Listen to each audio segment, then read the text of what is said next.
Hello students, कैसे हैं आप स्टूडेंट्स। मैं आशा करता हूँ आप लोग सभी अच्छे होंगे, स्वस्थ होंगे। स्टूडेंट्स, कुछ दिन बाद हमारे यूनिट टेस्ट होने वाले हैं, तो यूनिट टेस्ट में आपके चैप्टर नंबर 1 और चैप्टर नंबर 2 आएंगे। चैप्टर नंबर 1 और चैप्टर नंबर 2 आएंगे। स्टूडेंट्स, ये आपके जो यूनिट टेस्ट होंगे ये कैंपस प्रो एडवांस के ऊपर होंगे, ऑनलाइन। ठीक है, ऑनलाइन का मतलब ये होगा कि वो टेस्ट है वो आपको मोबाइल फ़ोन के अंदर दिखाई देगा। उसमें आपको 4 ऑप्शन मिलेंगे और 4 ऑप्शन आपको जो भी ठीक लगे उसको आपको सिलेक्ट करना है। ठीक है, तो इस तरह से ये आपका 20 मार्क्स का यूटी होगा और 20 एमसीक्यू पूछे जाएंगे और सभी एमसीक्यू हैं वो 1 मार्क्स होंगे। ठीक है, तो स्टूडेंट्स इस तरह से आपका टेस्ट होगा और उस टेस्ट की प्रैक्टिस के लिए जो एमसीक्यू आएंगे वो इसी से मिलते जुलते आएंगे, तो उसके प्रैक्टिस के लिए ये वीडियो आपको दिया जा रहा है। तो मैं आशा करता हूँ आप लोग सभी बहुत ही अच्छी तरह से इन क्वेश्चंस को समझेंगे।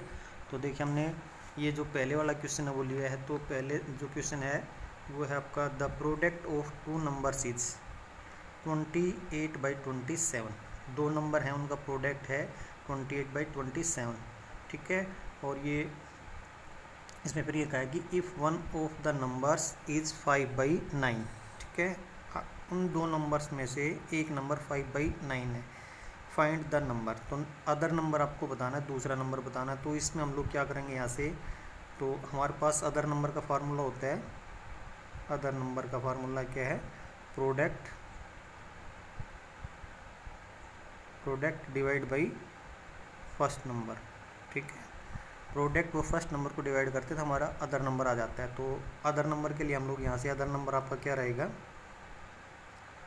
तो प्रोडक्ट आपका कितना है, प्रोडक्ट है 28/27 डिवाइड बाई, अभी 1 नंबर आपका 5/9 है। तो अब इसको डिवाइड करते हैं, तो डिवाइड करते हैं तो यहाँ पे पहले नंबर पे तो ऐसे कैसे रहेगा 28/27।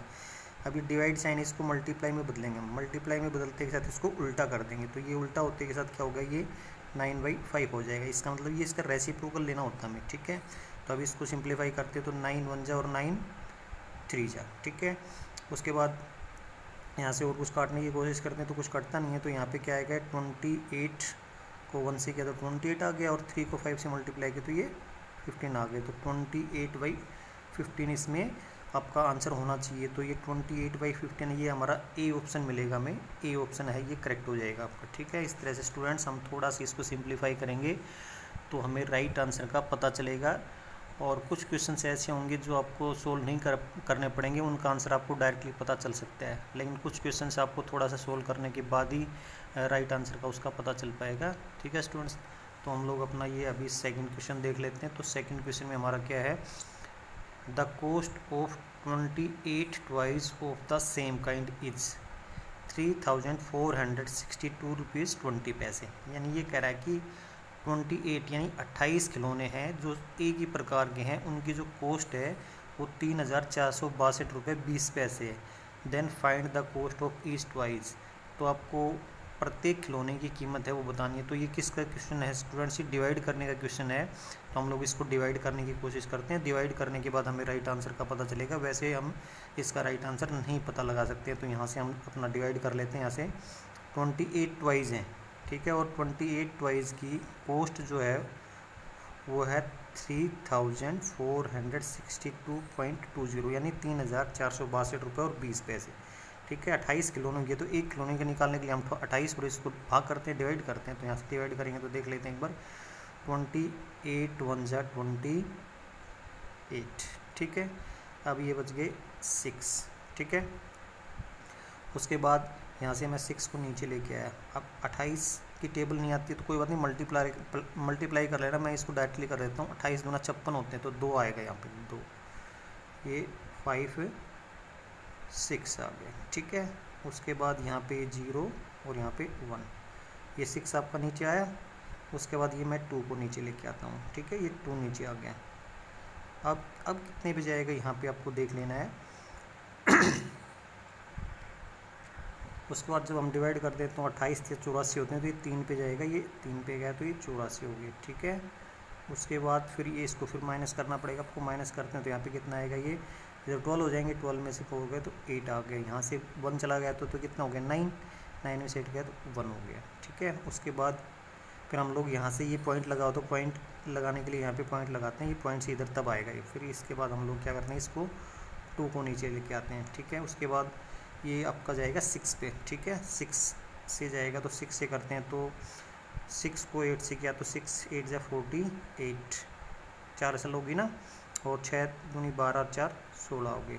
तो इसको जब माइनस करते हैं तो यहाँ पे कर लेते हैं थोड़ा सा, ये 182 हो गया और ये 168 हो गया, ठीक है। तो ये आ गया आपका 4 आ गया और ये आ गया 1 आ गया, ठीक है। अब इसके बाद यहाँ से ये 0 और बचाता है, तो इस 0 को यहाँ पे मैं नीचे लेके आता हूँ, तो 0 को नीचे लेके आएंगे तो अभी कितने पे जाएगी, 5 पे जाएगा। 5 पे जाएगा तो कितना आ गया, 140 आ गया। तो इस तरह से ये पूरा डिवाइड हो गया आपका। तो इसका आंसर आएगा 123.65 यानी 123 रुपये और 65 पैसे। ये आपका आंसर आ रहा है, एक खिलौने की कॉस्ट है वो आ रही है। तो ये आपको करना पड़ेगा और इसका जो आंसर है वो बी ऑप्शन सही हो जाएगा। तो इस तरह से आपको सोल्व करना पड़ेगा, सोल्व करने के बाद ही आपको राइट आंसर का पता चल पाएगा, ठीक है स्टूडेंट्स। अभी हम अपना थर्ड क्वेश्चन देख लेते हैं। थर्ड क्वेश्चन में क्या है, कि arrange the following number in descending order. ये जो नंबर दे रखे हैं इनको डिसेंडिंग ऑर्डर में अरेंज करना है, तो ये भी आपको थोड़ा सोल्व करना पड़ेगा, उसके बाद ही पता चल पाएगा। तो यहाँ पे मैं लिख लेता हूँ, ये 2 है ना, तो इसको मैं 2/1 लिख लेता हूँ। उसके बाद ये 4/5 है, उसके बाद ये 11/20 है, उसके बाद 3/4 है। इनको डिसेंडिंग ऑर्डर में अरेंज करना है, तो सबसे पहले हम इनका एलसीएम लेते हैं। तो ये 1 है, ये 5 है, 20 है, 4 है, इनका एलसीएम आपका कितना आ गया, ये 20 आ गया। तो 20 मैं सभी के नीचे लिख देता हूँ, 20 यहाँ भी 20 और यहाँ भी 20 मैंने लिख दिया है, ठीक है।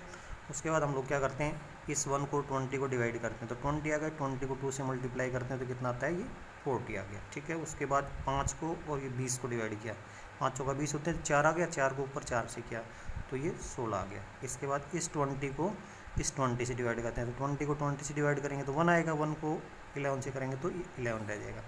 उसके बाद 20 और 4 को डिवाइड करते हैं हम लोग, तो 20 और 4 को डिवाइड करते हैं तो ये 5 आता है, 5 को 3 से मल्टीप्लाई करेंगे तो ये 15 आ गया। तो स्टूडेंट्स हमें अभी एक चीज़ का ध्यान रखना है कि सभी के नीचे 20 है, डिनोमीटर सभी का बराबर है, तो जो ऊपर बड़ा है वही नंबर बड़ा है। तो हमें सबसे बड़ा नंबर देखना, तो सबसे बड़ा नंबर हमारा यहाँ पे 40। तो 40 ये कहाँ से आया, ये यहाँ से आया 2/1 से। तो हमने डिसेंडिंग ऑर्डर में लिखना, तो डिसेंडिंग ऑर्डर में सबसे पहले सबसे बड़ा लिखा जाता है, तो ये आ गया आपका 2, ये 2 ग्रेटर देन। अभी 40 के बाद कौन सा आएगा आपका, ये आएगा, ये कहाँ से आया आपका, ये आया यहाँ से 4/5 से, तो ये 4/5 आ गया, ये भी हो गया। उसके बाद ये आएगा, क्योंकि 16 के बाद 15 आता है ना, तो ये कहाँ से आया, ये यहाँ से आया, तो ये मैं लिखता हूँ 3/4 और लास्ट में फिर 3/4 के बाद ये आएगा सबसे बाद में, तो ये कहाँ से 11/20, तो ये 11/20 आ गया, ठीक है। तो ये वाला ऑप्शन आपका सही रहेगा। ये कहाँ मिलेगा आपको, ये आपको देखना पड़ेगा, ये आपका ऑप्शन बी है, ये मिल जाएगा आपको।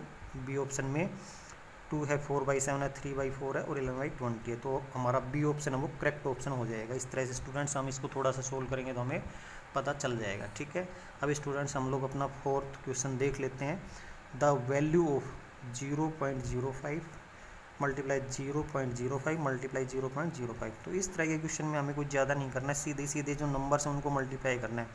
5 को 5 से मल्टीप्लाई किया 25 है, 25 को 5 से किया तो 125 आ गया। अब रही बात इसमें पॉइंट लगाने वाली बात, ये डेसिमल पॉइंट कहाँ लगेगा तो वो आपको देखना है। तो ये डेसिमल के बाद 2 प्लेसेज यहाँ पे हैं, 2 प्लेसेज यहाँ पे और 2 प्लेसेज यहाँ पे डेसिमल पॉइंट के बाद में, ठीक है। तो 2 प्लेस इसके, 2 प्लेस इसके और 2 प्लेस इसके, कितने हो गए 6 प्लेस, 2 और 2 4 और 2 6 प्लेस के बाद। तो यहाँ पे पॉइंट आपका कहाँ लगेगा, 1 place, 2 place, 3 place, 4 place, 5 place और 6 प्लेस, ठीक है। 6 प्लेस यहाँ से पूरे करने के बाद यहाँ पे पॉइंट लग जाएगा और ये आ जाएगा इसमें, ठीक है। तो ये वाला ऑप्शन आपका सही होना चाहिए। तो ये वाला ऑप्शन कहाँ से मिलता है आपको, ए के ऊपर मिलता है। तो स्टूडेंट्स इस तरह से हमारा ये 4th वाला क्वेश्चन बहुत ज़्यादा लंबा नहीं था, हमने थोड़ा सा इसको सोल्व करके देख लेना है और ये जैसे हम सोल्व करके देखते हैं तो हमें आंसर का पता चल जाता है, ठीक है स्टूडेंट्स। तो स्टूडेंट्स अभी हमारा होमवर्क का टाइम हो गया, तो होमवर्क में हमें क्या करना है, रिवाइज MCQs। जो MCQ आपको दिए गए हैं उनको बहुत ही अच्छी तरह से आपको रिवाइज करना है और इन्हीं से मिलते जुलते क्वेश्चंस हैं, वो जहाँ भी मिले वो आप ज़रूर रिवाइज करें, क्योंकि इसी से मिलते जुलते क्वेश्चंस हैं वो आपके यूनिट टेस्ट में पूछे जाएंगे। Thank you students.